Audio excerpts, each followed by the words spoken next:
Բարև ձեզ, այսօր մենք գտնում ենք ջերմոցում եւ ուզում ենք ներկայացնել մեր տնտեսական 5 քայլերից 4-րդը։ Մթերման կայաններ Հայաստանով մեկ, որը կօգնի հայկական գյուղմթերքը եւ հայ գյուղացուն իր ապրանքը, իր աճեցրած ապրանքը հեշտ վաճառել իր տնից հեռու չգնալով, որովհետեւ մեր երկրի հիմնական խնդիրներից մեկը, որ մեր գյուղացիները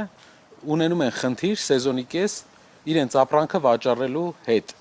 եւ երկիրը չի կարողացել այսքան ժամանակ լուծել խնդիրը գյուղացիների ապրանքի վաճառքի։ Օրինակ բերեմ,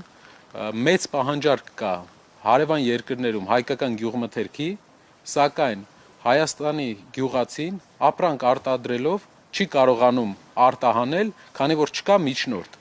Այ մթերման կայանը կլինի այդ միջնորդը, որը կգնի, կպահեստավորի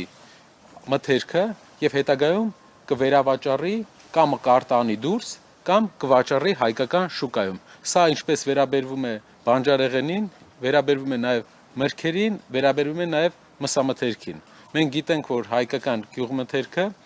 մսամթերքը Հայաստանը մսամթերք ներմուծող երկիր է, չնայած որ մեր գյուղերը պատրաստ են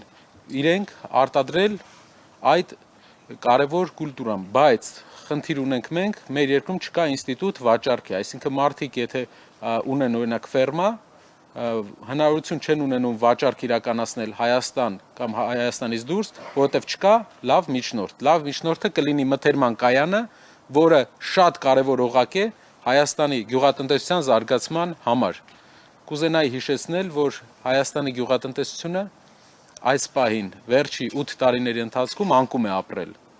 10%-ով մեր գյուղատնտեսությունը անկում է ապրել։ Մենք 2018 թվականի մակարդակի գյուղատնտեսություն արդեն չունենք։ Եվ գյուղատնտեսական այս տարվա բյուջեով պլանավորված ծախսերը գյուղատնտեսության ուղղությամբ նույնպես կրճատվել են։